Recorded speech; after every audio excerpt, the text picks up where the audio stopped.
Fala, meus queridos! Tudo bem com vocês? Como passar essa semana? Semana de muita coisa no futebol brasileiro, desde Neymar ao pênalti perdido por Estevão, muita coisa para a gente conversar aqui sobre os jogos no meio de semana, né? Os jogos das 20 equipes da Série A do futebol brasileiro, as 20 melhores equipes do nosso futebol. Bom, se você não me conhece, eu sou o Gabriel Todaro, sempre trago análise aqui no Na Rede com Todaro, meu canal de análises esportivas, aqui para conversar com vocês sobre o que de melhor aconteceu na rodada, né, do meio de semana ou do final de semana, sempre aqui uma análise muito parcial, analisando os dois lados, quando jogam equipes da Série A, mas é isso, enfim. Vamos conversar então sobre os jogos de terça-feira, que começaram com o confronto entre Inter de Limeira e Bragantino. O Bragantino que está passando por uma crise absurda de criatividade, e esse jogo foi mais uma prova disso, né? O time consegue um empate no finalzinho do primeiro tempo, passa o segundo tempo praticamente todo sem conseguir criar chances, né? O time tem muita dificuldade de levar a sua bola da defesa para o ataque, né? E tem bons atacantes como Eduardo Sacha, Isidro Pita, Vinicinhos, são jogadores de qualidade, mas que sem a bola no pé, cara, pouca coisa pode acontecer. A Inter de Limeira abriu o placar com o Albano, e aí o Isidro Pita empatou no finalzinho do primeiro tempo. Na terça-feira também tivemos o confronto entre Atlético Mineiro e Atlético, no qual o Atlético venceu com gol no finalzinho, no primeiro tempo também de Hulk, né? Contra um adversário mais difícil, o Atlético atualmente divide ali o posto de terceira força do estado de Minas Gerais com o América Mineiro. O Galo conseguiu vencer, uma boa vitória em casa por 1-0, obviamente ainda tem dificuldade também, assim como o Bragantino, de criar jogadas, mas nessa partida em específico já criou mais, já conseguiu envolver mais o Atlético, mas também, obviamente, levou algum susto ao longo da partida. Só precisa calibrar um pouquinho mais a finalização, porque aí sim vai se tornar um time muito forte, jogando em casa, jogando fora de casa, porque o Galo está machucando bastante nesse campeonato mineiro por enquanto. Vamos ver o grande teste nesse final de semana contra o Cruzeiro. Na terça-feira também tivemos confronto da Copa do Nordeste, né? O Sport acabou perdendo, aliás, para o Fortaleza por 2-0. Moisés e Breno Lopes fizeram os gols do Leão do Pici, todos esses no segundo tempo, né? O Moisés logo no comecinho fez 1-0 para o Fortaleza e o Breno Lopes abriu a vantagem nos acréscimos da partida. Foi um bom jogo, né, do Retiro, né? As duas equipes se propuseram a apresentar um bom futebol. Eu acho que isso é um dos pontos legais da Copa do Nordeste, que as equipes conseguem apresentar um bom futebol e querem fazer isso, né? E o jogo foi muito agraciado com essa benção dos dois, digamos assim, né, de quererem propor o jogo, né? Mas o Sport ainda precisa comer um pouquinho mais de feijão para chegar aos pés do Fortaleza, que de longe é um dos melhores clubes do Nordeste brasileiro, ali talvez com o Bahia chegando um pouquinho mais perto do seu retrovisor, mas ainda também com uma certa vantagem. É um time mais estruturado, mais bem equilibrado, que consegue, obviamente, com mais físico, compor esses gols ao longo do segundo tempo, né? Também na terça-feira o Vitória venceu o Souza por 1-0 e foi uma avalanche, né, do Vitória em cima do Souza, né? Foi muito bem controlada a partida também. O Souza não conseguiu apresentar nenhum perigo para o Vitória e o Vitória fez 1-0 no finalzinho do primeiro tempo, nos acréscimos da primeira etapa com o Janderson. O Vitória, eu gosto muito do time do Vitória, eu acho que é um time que vai apresentar bons resultados nesse ano, não acho que vai brigar para cair, obviamente isso a gente analisando do campeonato estadual, né, do começo de temporada, mas é um time que tá engrenando, cara, tá começando. Mas a terça-feira, em suma, cara, foram de jogos bem fracos para jogos mais interessantes na Copa do Nordeste, né?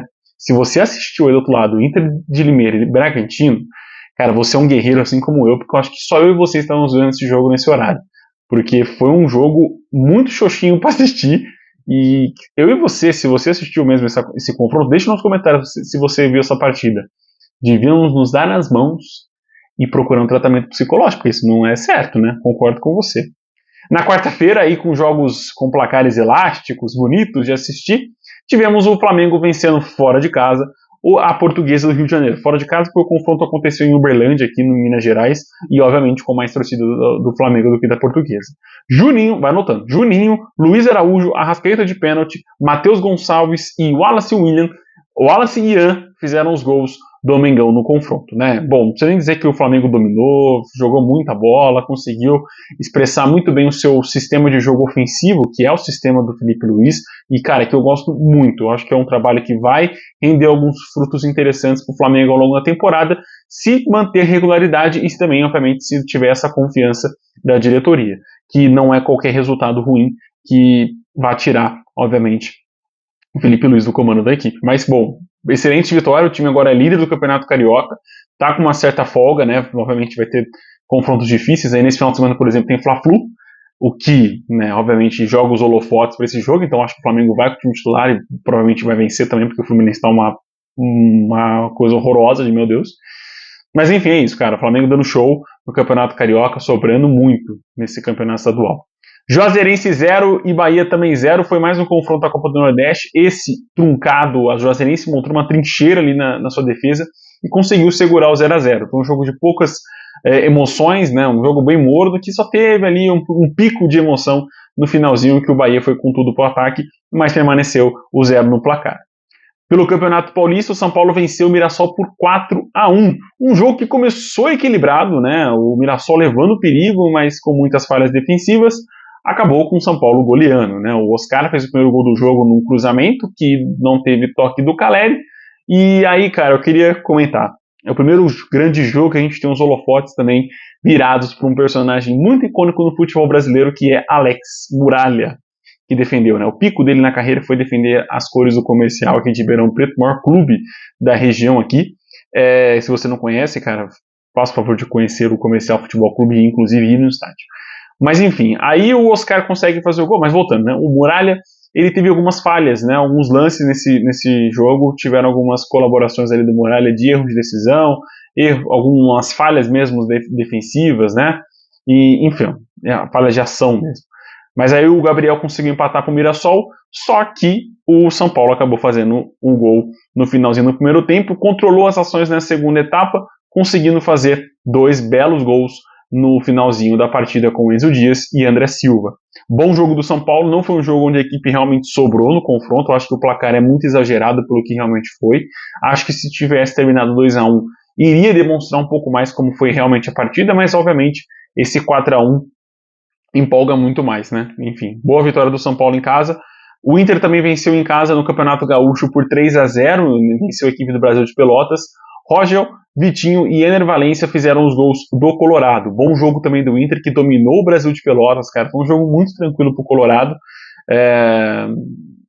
Enfim, mas um jogo seguro da equipe no Campeonato Gaúcho, que vai muito bem pro Grenal, né? Vamos ter Grenal nesse sábado. E entre Grenal ali, a gente vai falar do Grêmio, mas o Inter chega com mais motivação e mais preparo, digamos assim, para esse pré-Grenal, mas a gente sabe que, enfim, Grenal é 90 minutos ali, o que aconteceu antes e depois não vai interferir em nada no resultado e no desempenho das equipes, aliás. Também na quarta-feira tivemos um clássico, né, entre Vasco e Fluminense. O Vasco saiu na frente logo no comecinho com o Felipe Coutinho, mas Thiago Silva e Cano trataram de virar a partida para o Fluminense. Foi um jogo. O Vasco não tinha errado muito ao longo do Campeonato Carioca por enquanto. Óbvio que teve alguns erros, alguns empates que ficaram pelo caminho ali, mas não teve um jogo onde a equipe foi absurdamente mal na partida, né? Ou ela conseguia ir muito bem ofensivamente, ou ela conseguia ir muito bem defensivamente. Nesse jogo em específico com o Fluminense, cara, a equipe foi muito mal, errando passes e sequências de passe. Então, essa vitória do Fluminense é justa por conta do poder de decisão do Fluminense e, obviamente, dessa reação rápida que o time teve no primeiro tempo. Mas o Vasco precisa calmar um pouquinho, porque vai ter muitos clássicos ainda pela frente nessa reta final de Campeonato Carioca e precisa manter, obviamente, a classificação para a próxima fase. Na Copa do Nordeste também o Ceará teve a sua primeira vitória em cima do CSA, gol do Diego no finalzinho do jogo, um belíssimo gol, aliás, vale a pena você ver também esse gol. Um jogo onde estava dominado para o Ceará, realmente faltava converter essa chance. Tipo assim, o Ceará estava dominando o jogo, mas não estava convertendo as oportunidades. Faltava, obviamente, um gol para coroar a boa atuação da equipe do Vozão, e teve no final do jogo com o Dieguinho. Vamos falar agora da thumbnail, né? Um dos lados da thumbnail, eu acho que se você está vendo, enfim, invertido aqui, né? Tipo, né? Braço direito, na verdade, está no meu esquerdo. Mas enfim, o lado esquerdo da sua tela do celular, quando você clicou no vídeo, estava ali Neymar Júnior, e o grande destaque desse vídeo, né? Mas, cara, que estreia bem morna. Ah, Todaro, mas por que foi morna? Todo mundo tá falando que foi um baita estreia, jogou muito. Obviamente, ele teve lances ali espetaculares de driblar, quase fez um golaço de perna esquerda, se apresentou no ataque, se movimentou bastante. Mas cá entre nós, eu, você e acho que toda a maioria das pessoas do Santos esperava um pouco mais. A gente está falando do Neymar Júnior. o craque da seleção brasileira, o craque dessa geração de torcedores, de jogadores que estão surgindo agora no nosso futebol. Terminar empatado com o Botafogo de Ribeirão Preto, até então lanterna no Campeonato Paulista, não tinha marcado apenas 4 gols na competição, com um jogador a mais, é um alerta que o Santos deveria ligar. Tudo bem que o Santos toma mais um gol de bola parada, mais um gol de escanteio, e o Neymar não é a solução dos problemas do Santos. Isso eu já falei no último vídeo, que eu citei o Neymar, inclusive. O Neymar não é a solução de todos os problemas do Santos. O Santos tem muitos outros problemas, principalmente na defesa, onde falha demais, não é uma defesa que consegue passar uma segurança com o seu torcedor, é desconectada entre si, das suas peças, não é uma defesa harmoniosa que consegue se ligar, fazer realmente uma muralha ali, e o Santos leva muitos gols de bola aérea, levantamento, bola cruzada, e a defesa não consegue se acertar. A gente passou da metade do Campeonato Paulista e o Santos continua sofrendo com essa bola levantada na área. Faz o primeiro gol do jogo, inclusive num pênalti muito duvidoso. Eu não marcaria, eu acho que a bola realmente bate primeiro no corpo do jogador e depois resbala na mão. Desse modo, não deveria ser marcada a penalidade, porque se ela bate em qualquer outra parte do corpo do jogador, se não é uma mão deliberada, né, uma mão para tirar a bola do jogo, se é um lance acidental e realmente foi acidental, não deveria ter sido marcada. Obviamente o Tiquinho Soares não tinha nada a ver com isso, fez o gol, né, que estava dando a vitória para o Santos ainda no primeiro tempo. Começa o segundo tempo, entra o Neymar e, bom, se movimenta, consegue fazer trabalhar. Eu vou falar do Neymar separado no final. Mas aí o Santos, o tempo todo, cedeu algum espaço para o Botafogo no jogo. No primeiro tempo tivemos alguma chance de contra-ataque, no segundo tempo, inclusive, o Silvinho acertou o travessão, o que ia sendo um golaço do Botafogo. Mas enfim, o Botafogo foi mais perigoso do que o Santos até o gol de empate. O Santos, no segundo tempo, até o gol de empate, até os 67 minutos, o que daria uns, não vou fazer essa conta de cabeça, uns 22 minutos do segundo tempo, não estava conseguindo ter chances de aumentar a sua vantagem. E isso é muito grave. Volto a repetir, o Botafogo é a lanterna da competição, você tem Tiquinho Soares, Neymar, Guilherme, Soteldo, Pituca, jogadores com muito mais qualidade. Pô, gente, se eu tô falando de Neymar, eu já tô falando de muito mais qualidade do que o Botafogo. Me desculpa aqui, torcedor de Ribeirão Preto, mas eu tô falando do craque Neymar. Que não aconteceu muita coisa. Sendo bem sincero, ainda falta alinhar ali algumas peças, falta entrosamento, falta a genialidade de Neymar encontrar ali a bagrice dos outros jogadores do Santos, que infelizmente são muito inferiores ao nível do Neymar, né? Obviamente algumas peças são boas, como o Tiquinho Soares, como o Guilherme, mas o conjunto ali como um todo ainda precisa melhorar muito para a gente ter frutos, para o Santos tornar uma equipe forte, né? É um time bom, é um time regular que vai conseguir alguns pontos, mas não vai ser um time que vai apresentar espetáculo, não vai ser um time como foi em 2011, como não foi o Santos em 2012, como não foi o Santos em 2013. O Santos, mesmo com o Neymar, já passava por altos e baixos e tinha bons jogadores.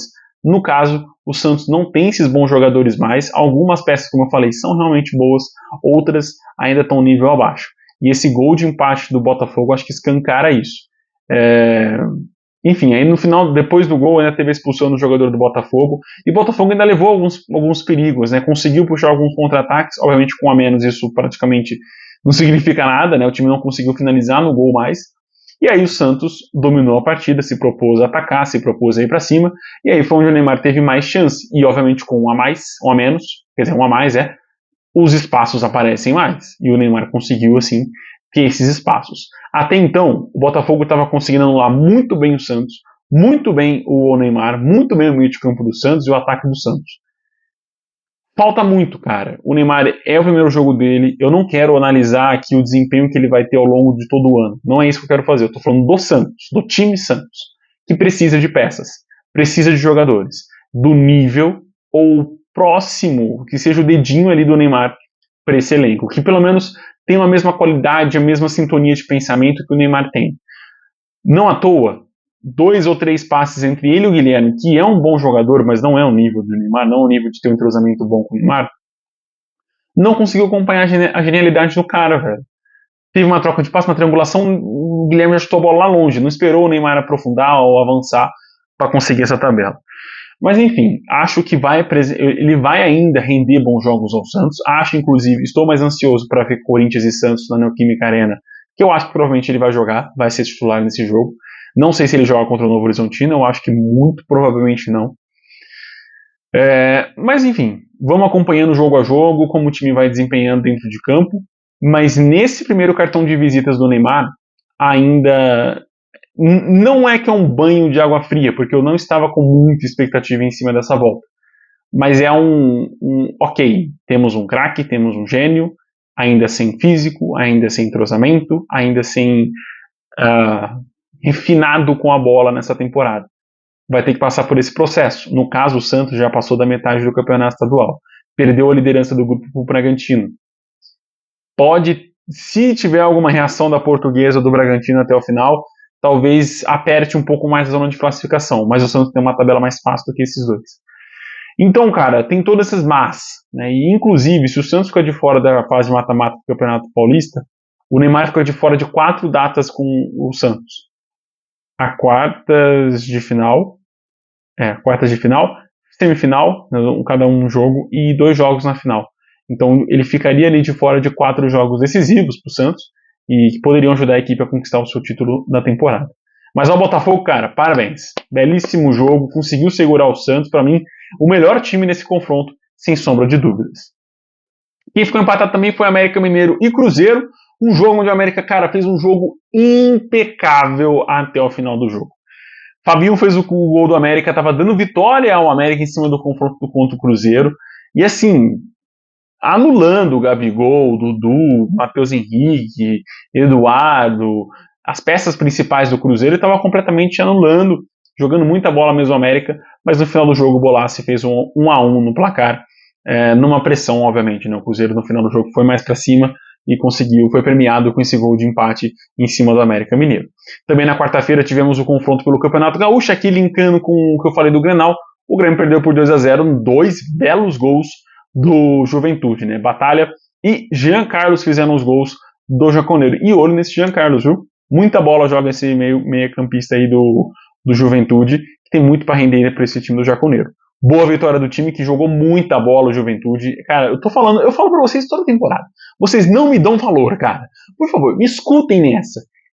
É sempre difícil vencer o Juventude no Alfredo Jaconi, em Caxias do Sul, Rio Grande do Sul. É difícil vencer esse time lá.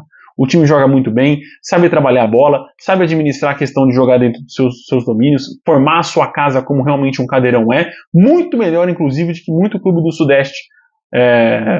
Eu pensei um pouquinho se eu estava falando do Sudeste, mas muito clube do Sudeste, muito clube ali de Minas Gerais, o clube do Nordeste também. O Juventude é um time dificílimo de jogar no Alfredo Jaconi. Não à toa, o Flamengo nunca venceu o Juventude lá, o Botafogo também nunca venceu o Juventude lá. É um clube que arranca ponto de time grande e o Grêmio foi mais uma vítima. Tudo bem que o Grêmio foi com o time reserva, mas dificilmente o Grêmio teria ganhado, cara, porque o Juventude é um time que está jogando direitinho, deu trabalho pro Boca Juniors no amistoso e, cara, foi uma partida espetacular do Juventude nessa partida. Me exaltei mesmo, mas porque vocês têm que me ouvir, entendeu? Não dá pra ficar falando aqui todo vídeo que o Juventude é um time bom, e aí eu pego o malandro da internet falando, o Juventude vai brigar pra não cair, o Juventude vai estar na zona de rebaixamento. Não vai, porque o Juventude joga bem em casa, e é um time que vai arrancar ponto fora de casa também. É isso. Me exaltei. Bom, vamos falar agora sobre o outro lado da thumbnail, né, do título do vídeo, que é Estevão não é Endrick, nunca vai ser Endrick e nunca será Endrick. Bom, eu não sei por que ponto começar, né? O Palmeiras foi uma partida espetacular do Palmeiras, uma partida que dominou o Corinthians do começo ao fim da partida. Se não tivesse tido o vacilo do Richard Rios, o Palmeiras teria vencido com os pés nas costas esse confronto, esse derby. Cara, foi um amasso do Palmeiras, foi digno assim de palmas mesmo. Acho que o torcedor do Palmeiras deveria ter batido palmas ao time. Mas se tratando de derby, aí o empate fica um pouco mais amargo. Mas o Palmeiras conseguiu fazer o primeiro gol do jogo aos 9 minutos com o Maurício num golaço, num belo gol mesmo de jogada trabalhada entre Piquerez e o próprio Meia, que tá fazendo a função de 9 nesse time. E o Yuri Alberto empatou no finalzinho do primeiro tempo, né, numa falha do Rios, que acabou segurando a bola demais. O Memphis Depay, única participação do Memphis Depay no jogo. foi a roubada de bola no Rios e o passe pro Roberto. Ele não apareceu mais na partida. Uma partida completamente apagada do time inteiro do Corinthians, menos do Hugo Souza, que pegou o pênalti no final do Estevão. Mas do time todo, cara, foi... Pra quem... Se você pega uma pessoa desconectada do futebol atual, que não sabe que o Corinthians tem 18 pontos no Campeonato 19 agora, no Campeonato Paulista, e coloca ela pra assistir esse jogo e fala, cara, é o Corinthians ano passado, que tava brigando pra não cair, jogou desse jeito contra o Palmeiras? Bom, parecia. Esse mesmo time, dessa mesma formação, apanhou de 3-1 do São Paulo, não apanhou por mais, porque a gente está falando do Palmeiras, que é um time que não tem efetividade nenhuma, não tem um jogador decisivo na frente. Vou chegar no ponto que eu falei agora. Estevão nunca será Hendrick. Estevão tem talento? Estevão tem talento? Tem. Baita jogador, tem muito talento, joga muita bola, é um jogador fora de série aqui no futebol brasileiro, sem sombra de dúvidas. Vai estourar lá na Europa, vai arrebentar. Só que é um jogador fominha para dedéu. Não vou falar um palavrão porque eu sei que tem crianças que assistem esse vídeo. Para dedéu. É um jogador que segura a bola demais, que prende a bola demais e que não sei porquê é o cobrador oficial desse time. Gustavo Gomes, até ano passado, ou retrasado, antes do Estevão surgir no mundo, era o cobrador alternativo do Palmeiras quando o Veiga não estava em campo. Inclusive, ele pegou a bola para bater o penal, mas entregou na mão do garoto. Cara, personalidade, palmas para você. Bateu, pegou o pênalti, bateu. Não estou analisando aqui a penalidade em si, que para mim, eu sempre falo isso, é muito mais mérito do goleiro que pegou o pênalti do que do jogador que errou. Mérito do Hugo, que caiu muito bem, que acertou o canto, que fez a defesa, e nem mérito nenhum pro Estevão, cara, que foi pra bola, bateu, enfim, errar, todo mundo tem o direito de errar. É 50-50, ou você acerta ou você erra o pênalti, né? Vamos combinar. Mas ao longo da partida, toda a bola que ia pro lado direito do Palmeiras, do lado esquerdo do Corinthians, morria nos pés do Estevão. Ele não conseguia criar, ele não conseguia driblar, porque sempre tinham 3, 4 jogadores, não tinha aproximação nenhuma dos outros jogadores do Palmeiras. Quando não, cruzava a bola para a área, mas não tem camisa 9 no Palmeiras, né? Inclusive no final do jogo, o Benedetti, zagueiro reserva de 1,90 m e lá vai cacetada, virou camisa 9 do Verdão, que, não arrumou nada na área, né? Vamos combinar. Mas, enfim, o Corinthians conseguiu anular muito bem o Palmeiras no segundo tempo, mesmo com um jogo a menos, que uma expulsão neném do Yuri Alberto, para mim, uma expulsão ridícula. Óbvio que a torcida do Corinthians vai se tornar ídolo, oh meu Deus, chutou a bandeirinha dos caras, mais uma partida que ele foi expulso, se não me engano, ano passado ele também foi expulso no empate 2-2. Foi expulso sim. Nesse jogo, inclusive, cara, tem tanta coisa pra falar desse jogo, pouco tempo, porque é complicado você, torcedor do Corinthians, vou falar pra você agora. Você idolatrar o Yuri Alberto porque ele chutou a bandeirinha, foi expulso. Vou repetir. Chutou a bandeirinha, tomou amarelo e fez uma simulação e foi expulso. Cara, pra mim é sinal que você tá completamente desconectado com a realidade do futebol. Tudo bem, ele fez o gol de empate. Isso não tenho dúvidas. Mas ele tirou completamente a chance do Corinthians de puxar qualquer contra-ataque no segundo tempo. A expulsão do Yuri Alberto é uma expulsão que, se fosse qualquer outro jogador em qualquer time do futebol brasileiro que estivesse enfrentando um clássico e acontecesse e a forma como que ele foi expulso no lance de simulação, cara, pra mim é absurdo. Me lembra muito o Gerson no Mundial de Clubes, que também foi expulso numa simulação, mas o Flamengo acabou sendo derrotado. Enfim, é isso. O empate pra mim é muito mais mérito do Corinthians mérito do Corinthians, que teve o Hugo Souza brilhando na partida, mas tem essa ressalva de que o time jogou muito mal. Foi um dos piores jogos que eu vi do Corinthians e um dos melhores jogos que eu vi do Palmeiras nessa temporada. Não, na verdade, foi o pior jogo do Corinthians da temporada e o melhor jogo do Palmeiras da temporada, que ficou nesse empate 1-1. Daqui a um tempo a gente vai estar falando desse jogo como, nossa, como aquele jogo foi muito bom, mas não foi. Foi só Palmeiras jogando e parando em cones de treino que conseguiam tirar a bola. É isso, resumi muito bem. Mas Estevão não é o Hendrick, porque o Hendrick é muito mais decisivo, tem muito mais poder de decisão do que o Estevão.